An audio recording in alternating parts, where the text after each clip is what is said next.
Very warm welcome to a special show called India at 75, a brand equity special with me, Sonali Krishna. India at 75 poses a lot of questions. We're no more an adolescent, nor are we going through our terrible teens. 75 is an age that marks maturity, experience, resilience, patience, and restraint. Now, for a moment, let's look at our glorious country as a product and its citizens as its consumers.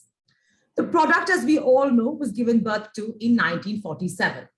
India chose its core values very carefully, and I would think it wrote its tagline as the world's largest democracy, along with, of course, other pivotal defining values. My attempt today, along with my panelists, is to dissect what India was at birth and what India is at 75. Have we managed to keep our core values intact, or have we changed after 75 years of living? As consumers or citizens, are we happy with India at 75? And is this the path she envisaged when she was given birth to in 1947? With that, let me introduce to you my three eminent panelists: Santosh Desai, one of India's best social commentators; Shiv Visvanathan, a social scientist who's known to say it as it is; and Dilip Cherian, one of India's best image guru and one of India's foremost public affairs consultant. Thank you so much, gentlemen. Truly a pleasure having you on this very momentous month and year. I'll start with you, Shiv, straight off, in terms of, core values, defining values of India at 47 versus India at 75 in 2022. What has remained and what has changed? Well, we began as a civilization. We have shrunk to a nation state. And from a nation state, we have shrunk to a majoritarian democracy. From the dreams of plurality, we have become a majoritarian state. In that sense, I think we are narrower, more boring, and in fact, a bit frightening, because in fact, we might lose the one thing we were proud of, our democratic imagination. We might be interesting as consumers. We are getting quite dull as citizens. And we have to look at this contradiction a bit more carefully. Right. Let me come to you, Santosh. First, do you echo his sentiments that we have become a majoritarian, country? We're no more pluralistic in our outlook. Do you echo that? And if you do, I'd like to understand why we have become what we've become. Yes, I do. I mean, I think it's true. I certainly think that, from a time when plurality was something that was effortless. I mean, it was not something that was, there were many things that India lacked. But this effortless sense of plurality, the inclusiveness, plurality, the fact that, there was a celebration of diversity.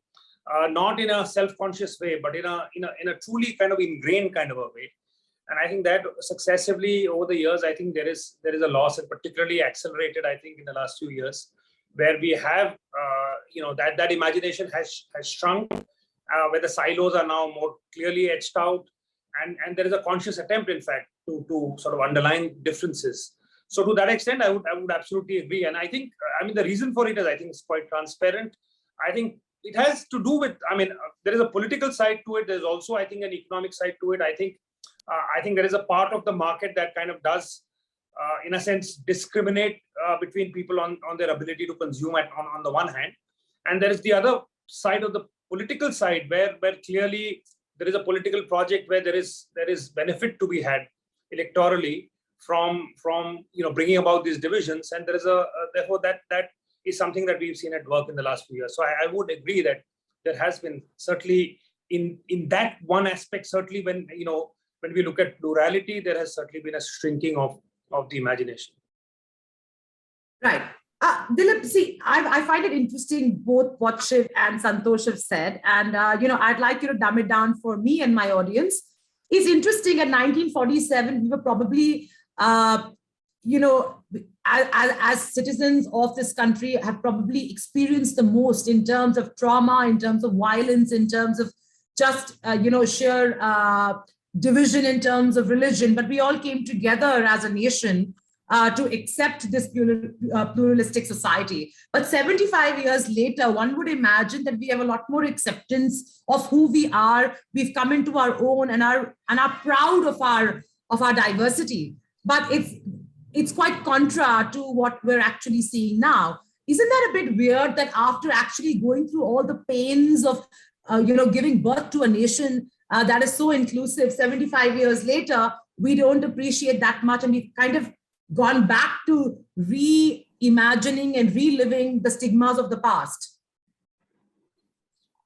Thanks, Sonali. It would be a brave man to try and contend with either Shiv or Santosh, who have now pronounced the state of affairs as it is. To dumb it down is easy because in my limited and simple understanding of this, what has changed in India is fundamentally the politics of it.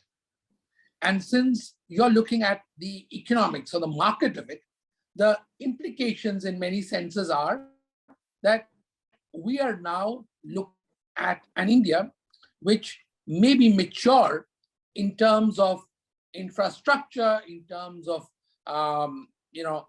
ease of making gigantic digital transactions, but we are talking of an India where there is a kind of limitation in terms of what is acceptable and what is not. And I think that is what both Shiv and Santosh are referring to. Are we, in a sense, is the economy closing down on us? And despite being a much larger economy, despite dreams of 5 trillion and more, are we really as a society anything more than numbers of consumers?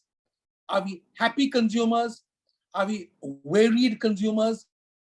Are we free consumers? And these are things that are questions that have come up in the last 10 years or more of our nationhood. Before that, we were probably best described as fractious, as multitudinous, and all kinds of other assistance. But now I think that there is a certain sense of control, a sense of uniformity being imposed on us. You have to have an Aadhaar. You've got to transact in this way. You must do the following things. You must change your DP, etc.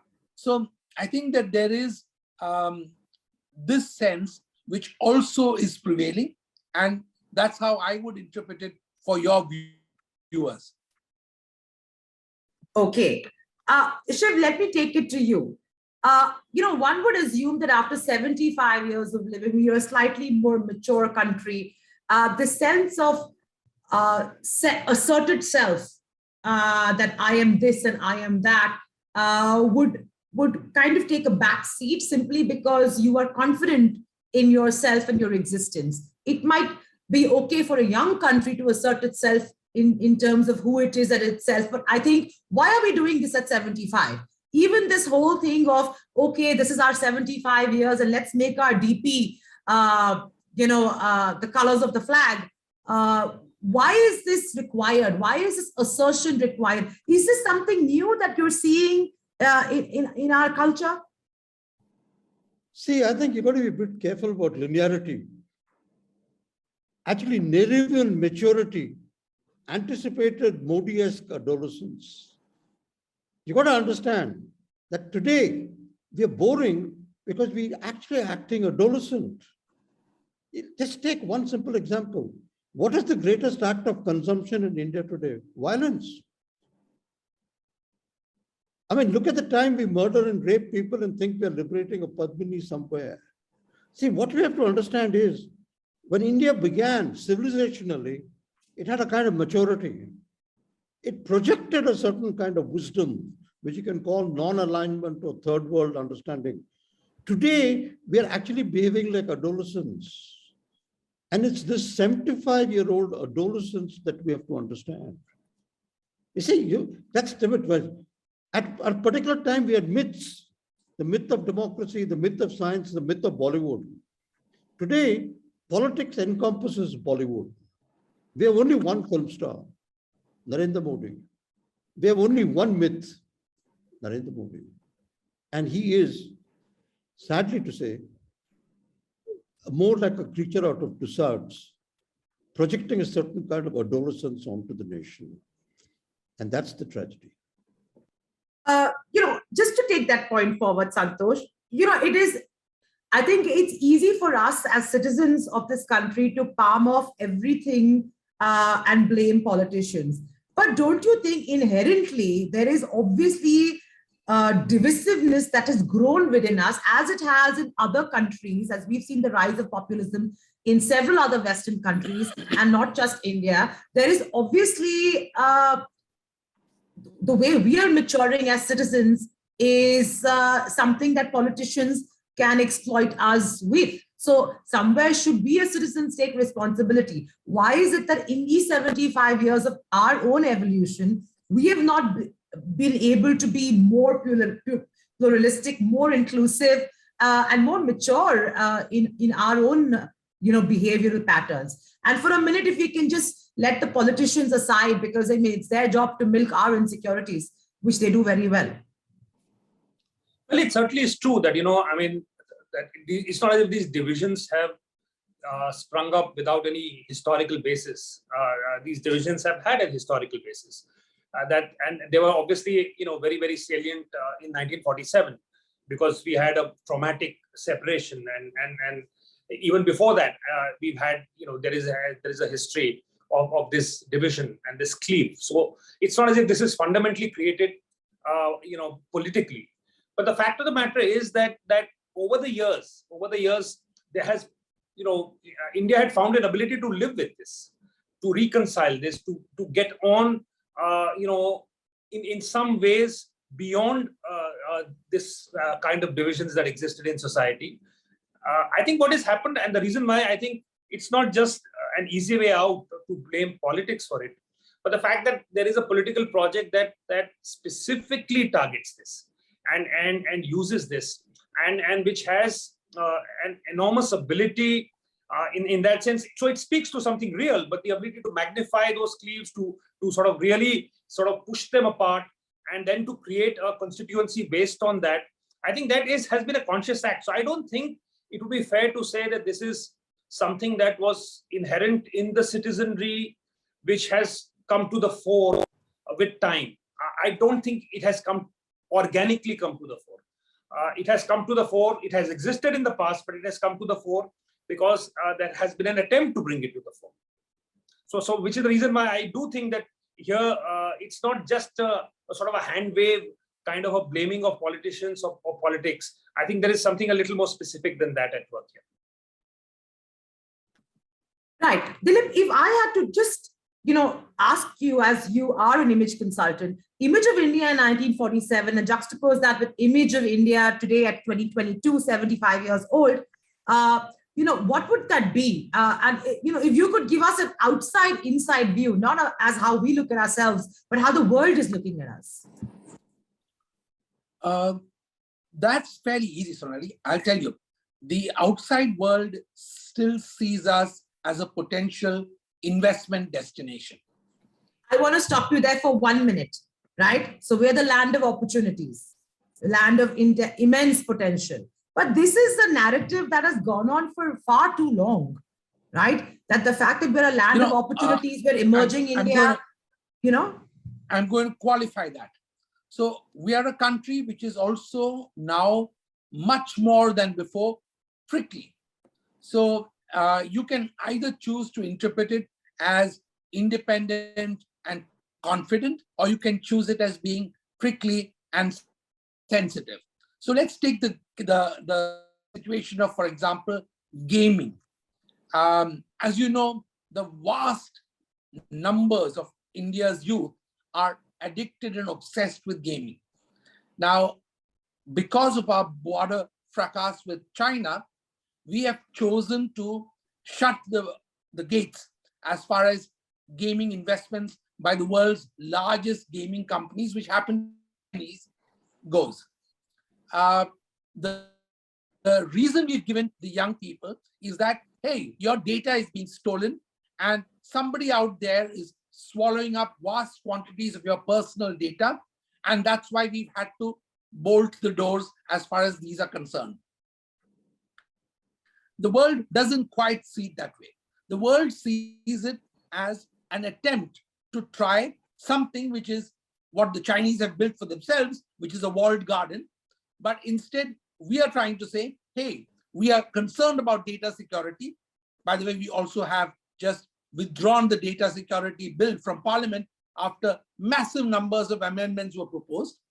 So we are a country which wants to preen our modernity, but does not have, just as an example, the kind of servers to ensure that all Indian data is actually housed in India. So the contradictions and assertions in the midst of those contradictions. Similarly, in the case of, for example, what we are doing with EVs or our attitude towards cement companies, you suddenly slap a whole bunch of competition cases on them after having allowed them to grow and prosper up to a point, because that is the new rule of the day.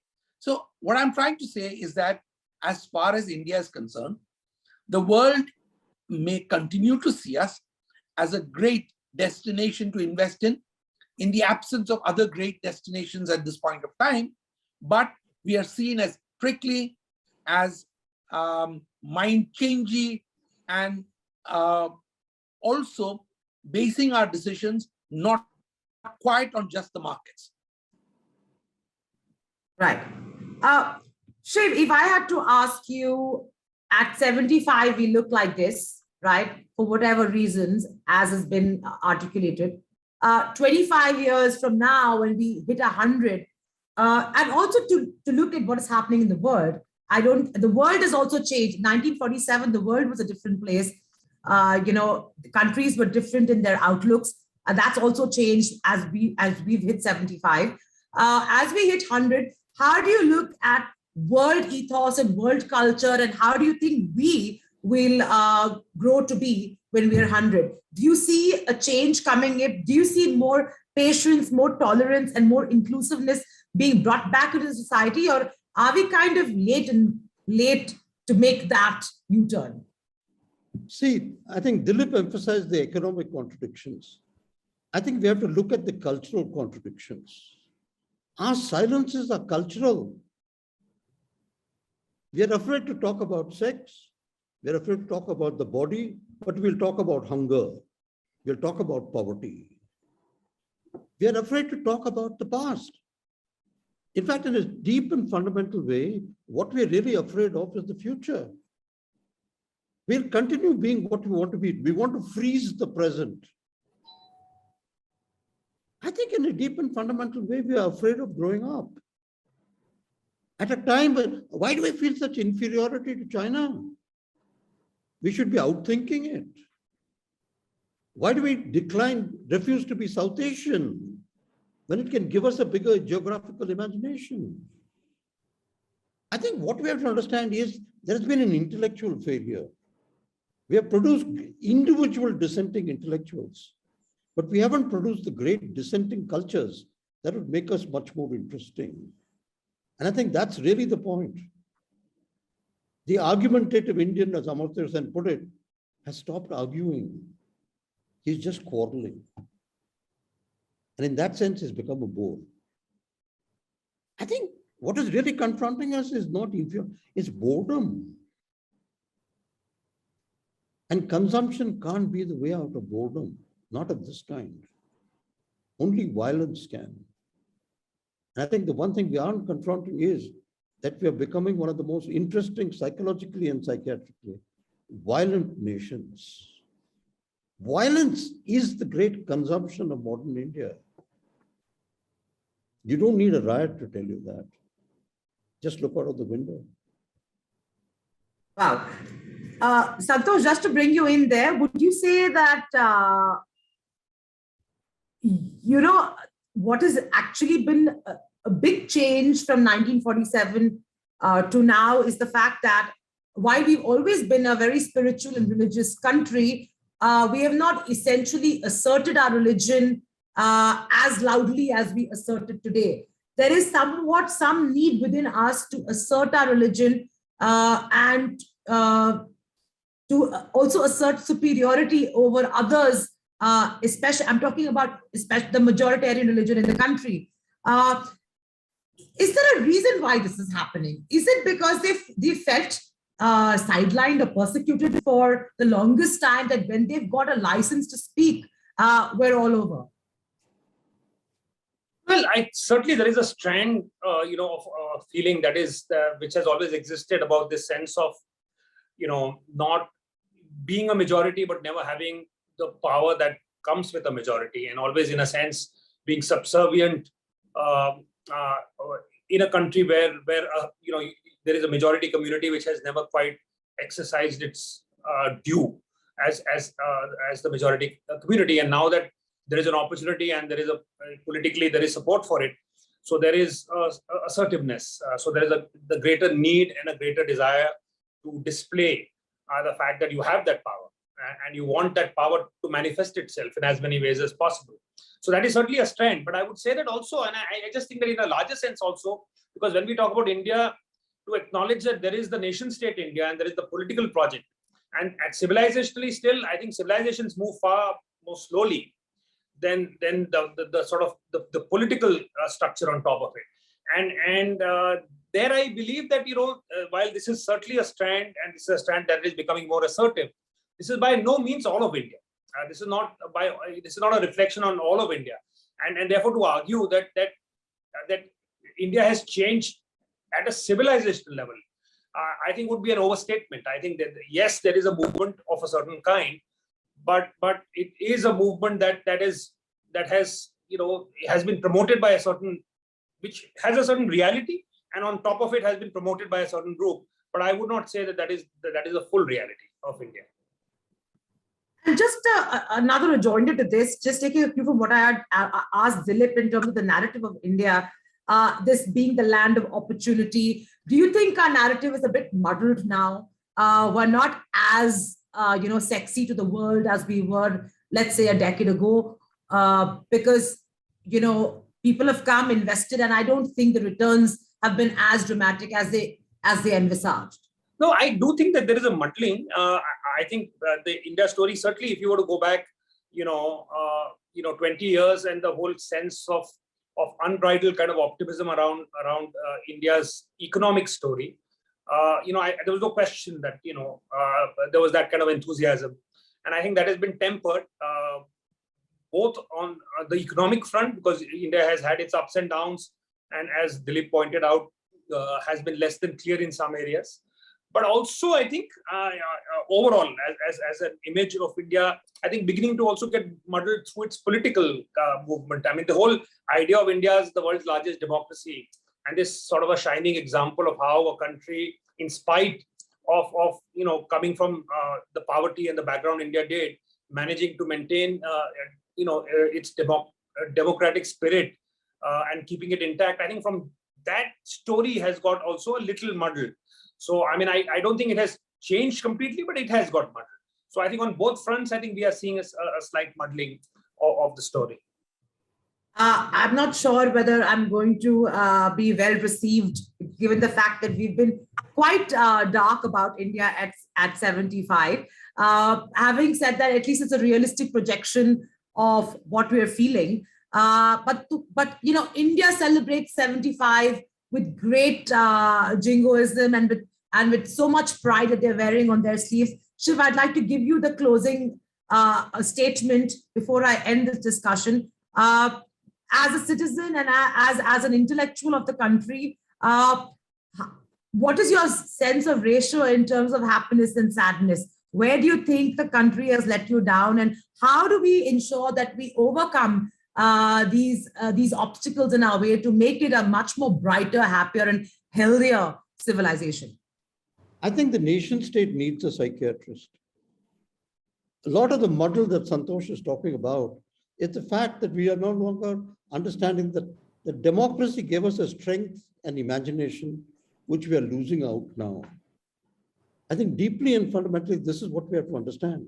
Second, our strength is our culture and the diversity of culture. We are no longer proud of that culture. We want to break it. We want to censor it. We want to remanufacture it. I think what we really need is creative dissent. India needs to be more quarrelsome in an interesting way, rather than repeat cliches. We have become a country of cliches. And I think just what we need to do is to escape that. If you can escape cliches in every place from the university to the political setup, just be more creative, have a greater sense of humor, be more inventive. I think the possibilities of Indian democracy can surprise us.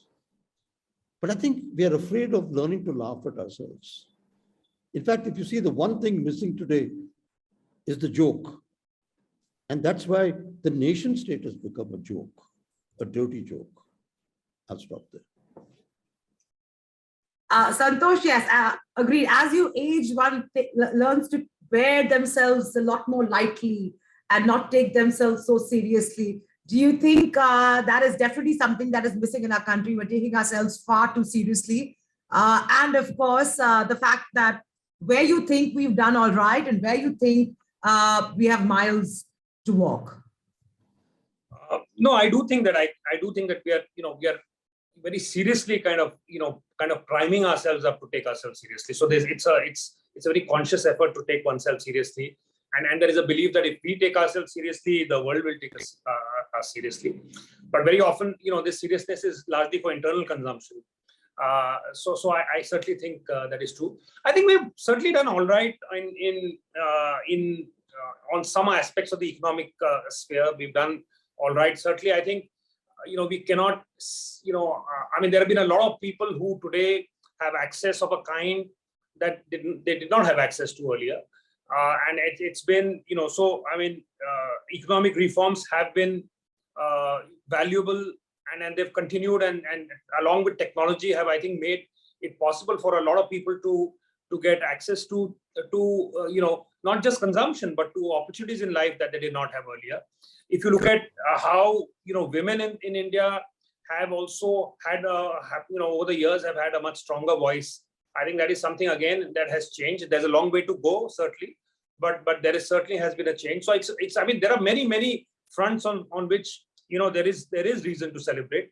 The reason why perhaps there is a larger despondency is because when we frame this conversation through the lens of core values and what was actually central to India, and something that almost virtually defined India, when one senses a loss in that, then sometimes that overwhelms the other good news that I think that we have. And a lot of it, I'm sure, in other quarters will be talked about. So I think to have one place where we are able to reflect on what perhaps this loss has been, I think that is its own value. Yes, and the fact that we can talk about the fact that we do feel some despondency at the age of 75, it still gives us hope that we still have freedom to do so. Your last words, Dilip, before I end this special show. The one thing that we need to also take into account is that at 75, it is too wrong a time to start harking back on what you were. So suddenly, a lot of effort in India is to say that we were products of this golden age, where we created plastic surgery to spacecraft to everything. Now, we may take ourselves seriously, but if we take all these things seriously and start shoving it onto the world, it may not be the world's way of finding acceptance for us. It's one thing to assert yourself and say, we're going to buy oil from Russia. But it's a totally different thing to say that we were the cradle of everything that civilization has come up with. And I think that not invented in India, but imported by India is going to be a leitmotif if we are going to be relevant when we turn 100. Fair enough. Thank you so much, gentlemen. Thank you for being so pointed and so candid and saying it as it is. Truly a pleasure, and taking this occasion to wish you a very happy Independence Day. Thank you, gentlemen. Thank you.